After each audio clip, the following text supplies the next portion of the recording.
Dawn, I don't know if you guys can tell, I put a very slight patina with a little bit of lemon juice. And it's going to have a natural patina over time. But let's talk about it. Why strip a knife? Where does it make sense? Where does it not make sense? Because those of you that follow along with this channel, you know we're all about Pareto's principle. That's 20% of what we do produces 80% of the results. So why would I spend an absolute ridiculous amount of time stripping this thing? Because that's what it turned into. Dudes, the last knife I stripped, I did it like a few years ago, and I used stripper I'd bought years before that.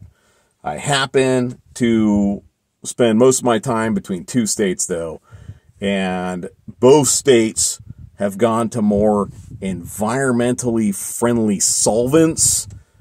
So that stripper I bought to strip this knife, it just sucked at getting the job done. Last time I stripped a knife, I want to say it took 2 applications of stripper, and I was able to use a plastic scraper to get the job done. I'll tell you what, I put at least 30 applications of stripper on this thing. I used 40% of that damn container, and I had to go to a metal putty knife to scrape the shit off of this knife. And it wasn't K-Bar's coating, because I've stripped a lot of coating off of K-Bar knives in the past. And it's always been very easy.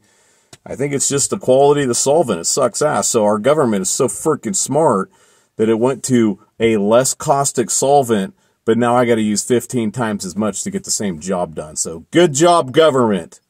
Winning again. All right? It's one more stupid thing they can't freaking get right. But why do it, guys? Why does it make sense? I'm going to tell you why it makes sense to me. In shit hit the fan, everything's going to change for you guys. Everything's going to change. Think about how you use a knife right now. You probably have a folder, maybe a multi-tool. Not a lot of dudes like me are rocking a fixed blade knife every single day. And you go to work, you might cut a piece of rope or open a box. And that's it. Done. You go home, you take your shit off, and you don't put it on till the next morning. Well, dudes, when the big SHTF comes down, the one that is nationwide and is going to change things for years to come, there will be no more going to the supermarket and picking up a pack of boneless, skinless thighs that have been processed for you. That's right, guys. You're going to have to shoot that stray dog that keeps coming around and pissing on your front lawn, and you're going to have to process it. And you're going to have to process an absolute shit ton of animals to feed yourself and feed your family. Not to mention a lot of wood processing is going to go down that people don't do today. Not that this is the perfect tool for that, but I think you guys get the idea. In shit hit the fan, which is going to resemble the Iron Age, plus firearms and a little bit of high-tech here and there, knives are literally part of the 20% that produces 80% of the results.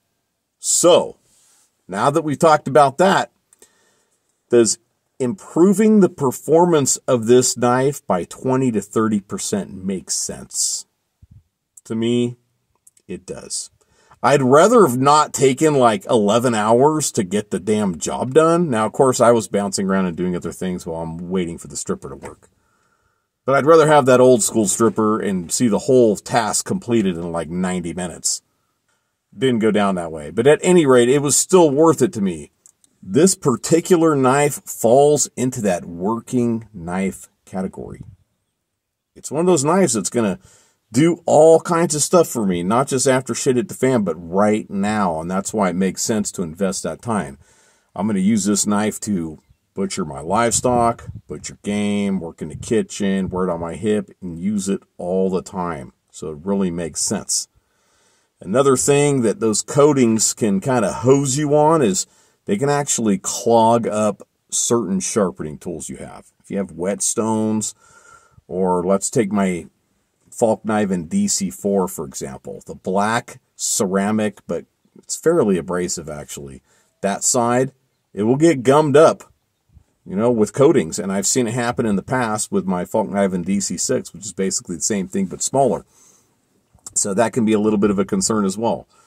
But let's talk about why you leave a coating on. Why why not strip a knife? Let's talk about that too, because my patrons know I have a shit ton of knives that are not stripped. They still have the coating on them. I've left them on them. I don't feel the need to strip them. So why leave them the way they are?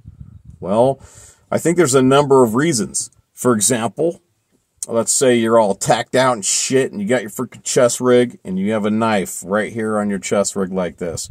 And it's just for, you know, tactical use and have it as a bit of a backup on there. Do you need to strip that knife? Or are you going to benefit from a slight increase in performance, like slicing a roast so you can jerk it? No, you don't need that, right? As a matter of fact, you're probably better off leaving the coating on to make sure if that thing gets wet in there and you forget to take it out of your sheath and dry it off when you're done with like a wet, nasty range day, that doesn't rust a whole bunch. You'll probably see a little bit of rust along the edge, if that, depending on where you are. You know, like, I'm out here in the high desert, guys. I really am. I don't need to worry about coatings very much at all, to be honest with you. I could get rained on to a point where I literally have a river of water running off my freaking nutsack. And I can get home, I can take this thing out and wipe it off on my wet-ass pants and let it air dry, and it's not going to rust. So if you live in a place like that, you know, you might consider this a little bit more like I do. A lot of people don't live in this kind of place, though.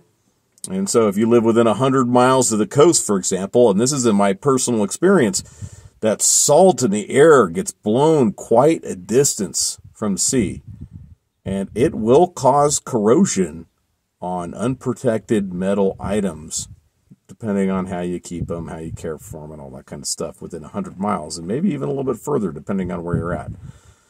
I've also heard people complain about the South, how wet it gets and all that. You know what? I've taken strip knives to the South before, and I didn't have a problem. Maybe you need to consider a stainless knife. There's that possibility as well, if you live in one of those caustic environments that's really, really hard on uncoated metals. Basically, dudes, you really got to look at your own situation and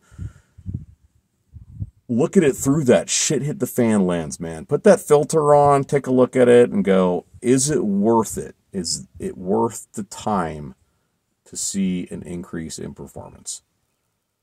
If it is, strip your knife. If it isn't, don't do it, guys. Don't worry about it. All right?